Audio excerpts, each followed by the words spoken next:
Hello friends, welcome to my YouTube channel. It's name is basic to advance English. आज हम chapter 8 पढ़ेंगे। अगर आपने इससे पहले के चैप्टर नहीं देखे हैं और हमारे चैनल पर आप नए हैं तो आपको सबसे पहले दो काम करने हैं। पहला तो चैनल को सब्सक्राइब कर लें। दूसरा, इससे पहले के चैप्टर देखने के लिए मैंने डिस्क्रिप्शन में लिंक डाल दिया है, तो आप वहाँ पर डिस्क्रिप्शन में जाकर उन लिंक से आप पहले के चैप्टर देख सकते हैं। चैप्टर 8 में आज हम पढ़ेंगे आर्टिकल। आर्टिकल की डेफिनेशन, टाइप और उसके एग्जाम्पल। वीडियो पसंद आए तो लाइक और शेयर ज़रूर करें। Now let's begin.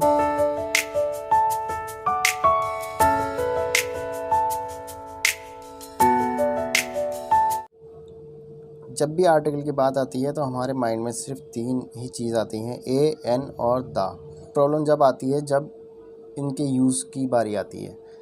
हम सोचते हैं कि ए को कहाँ यूज़ करा जाएगा, एन को कहाँ यूज़ करा जाएगा, और दा के केस में तो बहुत ज़्यादा ही प्रॉब्लम रहती है, बहुत ज़्यादा ही कन्फ्यूज़न रहती है कि दा कहाँ यूज़ करा जाएगा। तो आज हम वही पढ़ेंगे।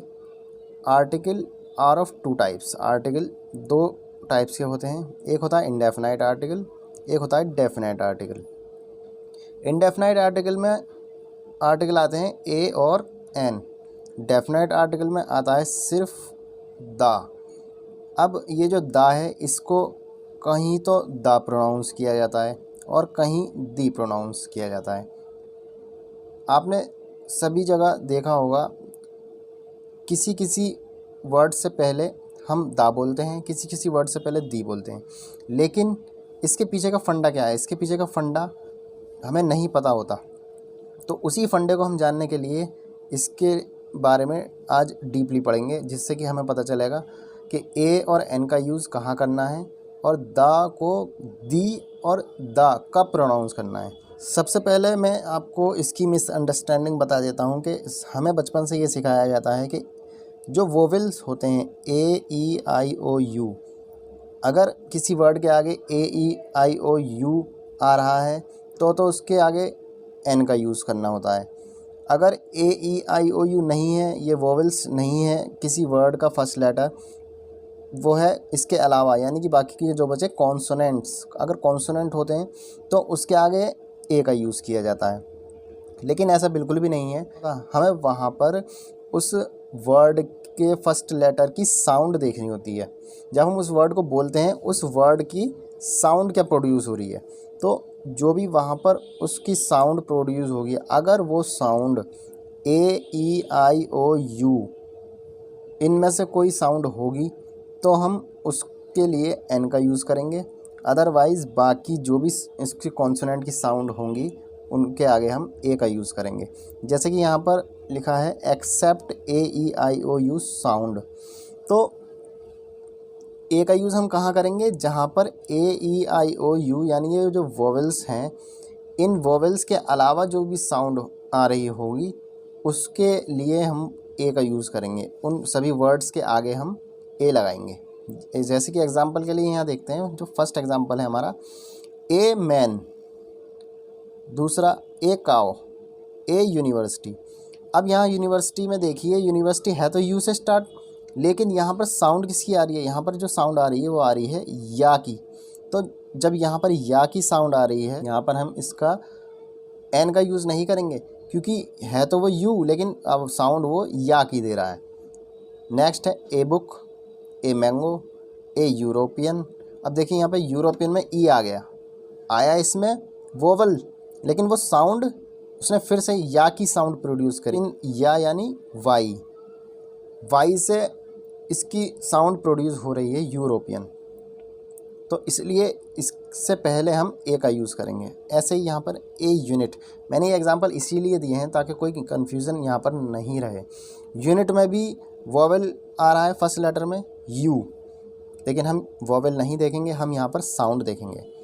अब बात करते हैं एन की। ए, E, I, O, U sound वाले यानी वोवेल्स, वोवेल्स साउंड वाले जो भी वर्ड होंगे, हम उन सभी वर्ड्स के आगे एन का यूज़ करेंगे।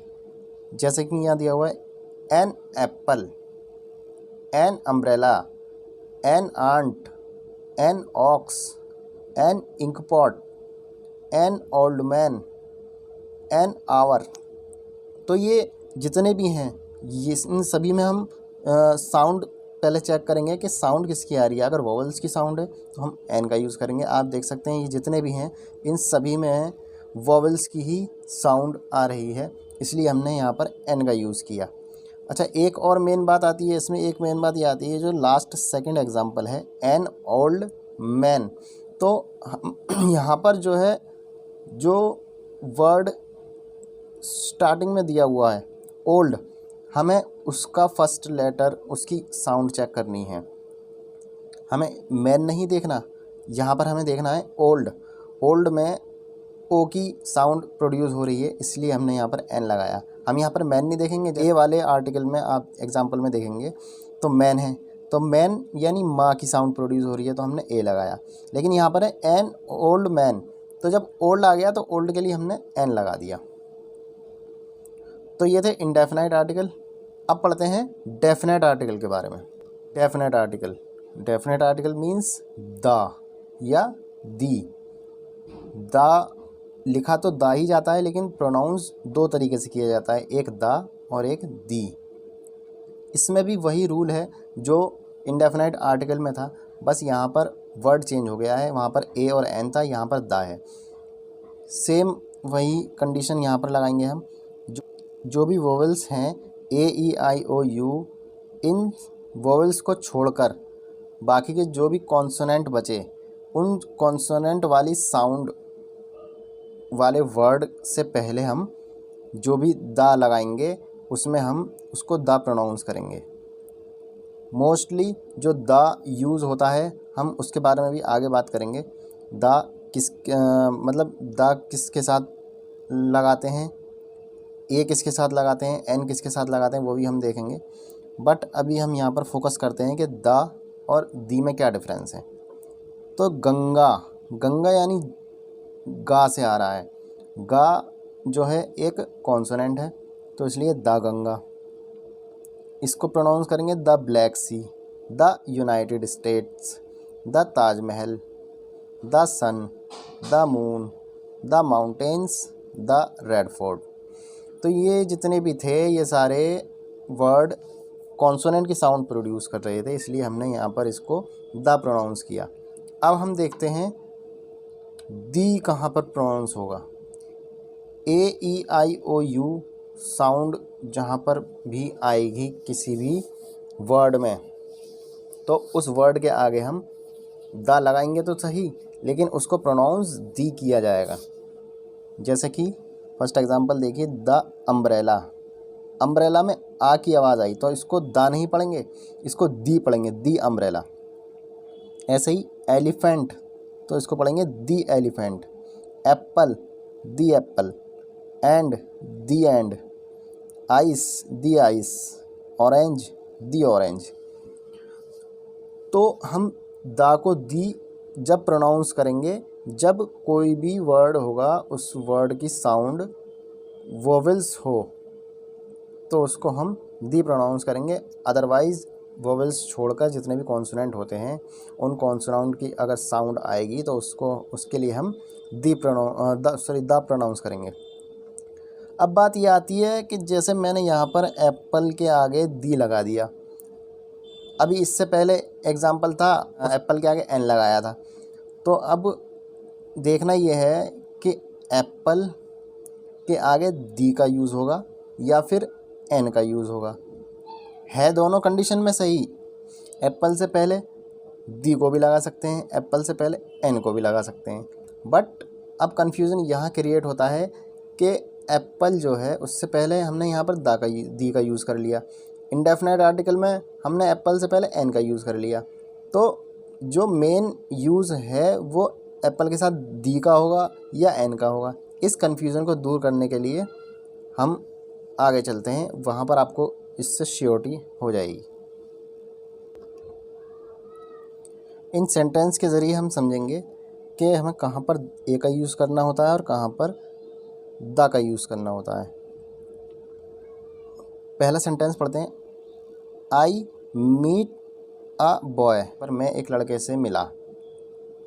अब उसके आगे हम उसी लड़के की अगर बात करेंगे तो फिर हम उस लड़के से पहले यानी बॉय से पहले ए का यूज़ नहीं करेंगे, क्योंकि ए का यूज़ हम कर चुके और अब हम उसका यूज़ दोबारा कर रहे हैं, तो हमें उसके नाम से पहले, उस वर्ड से पहले द का यूज़ करेंगे, क्योंकि वो जो बॉय था वो सबसे पहले जब मैं उससे मिला, आई मेट अ बॉय, जब मैं उस लड़के से मिला तो मैंने मतलब आपको जब उस सेंटेंस को आपने पढ़ा तो एक बॉय जो था वो कोई भी बॉय हो सकता है, वो अनिश्चित था, लेकिन जब मैं उससे मिल लिया वो निश्चित हो गया। अब उस किसी भी निश्चित चीज़ के लिए, किसी भी डेफिनेट चीज़ के लिए हम किसका यूज़ करते हैं? दा का। तो इसीलिए इस सेंटेंस में हम दा का यूज़ करेंगे बॉय के लिए। I met a boy, the boy was healthy, क्योंकि जब यहाँ पर एक बार बॉय की बात हमने कर ली, अब हम जब दोबारा उस बॉय के बारे में बात करते हैं, उसी सेंटेंस को आगे कंटिन्यू करते हैं, तो हमें उस बॉय के आगे दा यूज़ करना पड़ेगा। सेकेंड एग्जांपल देखते हैं। Mohan bought an umbrella. अब यहाँ पर अम्ब्रेला तो कई सारे होते हैं, लेकिन मैंने एक अम्ब्रेला की बात करी। अब मैं जब उसी अम्ब्रेला की बात करूँगा तो इससे ये क्लियर होता है कि किसी पर्टिकुलर अम्ब्रेला की बात कर रहा हूँ मैं। तो आगे जब मैं उसकी बात करूँगा तो मैं उससे पहले दी का यूज़ करूँगा। यहाँ पर मैंने दी क्यों बोला? क्योंकि अम्ब्रेला आ रहा है आ से, और अभी हमने पढ़ा था कि जब भी किसी वोवेल्स की साउंड आएगी किसी वर्ड में तो उससे पहले हम द को दी प्रोनाउंस करेंगे। The umbrella was costly, Mohan bought an umbrella, the umbrella was costly. तो सबसे पहले हमने यूज़ करा अम्ब्रेला के आगे एन का, मोहन बॉट एन अम्ब्रेला। अब हम उसका यूज़ दोबारा अम्ब्रेला का यूज़ अगर करते हैं, उसी अम्ब्रेला का अगर यूज़ करते हैं, तो हमें दी का यूज़ करना पड़ेगा। एक और एग्जांपल देख लेते हैं और क्लियरिटी होगी इससे। आई सॉ एन एलिफेंट, मैंने एक हाथी को देखा। अब हाथी तो कई सारे हो सकते हैं, किसी भी हाथी की बात हो सकती है, लेकिन जब मैंने एक हाथी को देख लिया तो वो निश्चित हो गया। अब मैं जब उसी हाथी की दोबारा बात करूँगा तो दी elephant was in the zoo, तो यहाँ पर मैं इसको दी एलिफेंट प्रोनाउंस करूँगा, और बिकॉज़ ये जो एलिफेंट में आवाज़ आ रही है वो आ की आवाज़ आ रही है और आ हमारा वोवेल साउंड है। I saw an elephant, the elephant was in the zoo. तो इन तीन सेंटेंस से आपको क्लियर हो गया होगा कि हमको दा का और ए का और एन का यूज़ कब करना है। यानी अगर हम कोई भी निश्चित चीज़ की बात करते हैं तो हमें वहाँ पर दा का यूज़ करना होता है, और अगर किसी अनिश्चित चीज़ की बात करते हैं तो वहाँ पर हम ए और एन का यूज़ करेंगे। मोस्टली द का यूज़ कहाँ होता है वो मैंने यहाँ पर दिया हुआ है, यूज़ ऑफ द या दी, वो आप पर डिपेंड करता है। अगर आप वोवेल साउंड है वहाँ पर तो आप दी का यूज़ करेंगे, अगर कॉन्सोनेंट साउंड है तो वहाँ पर दा का यूज़ करेंगे।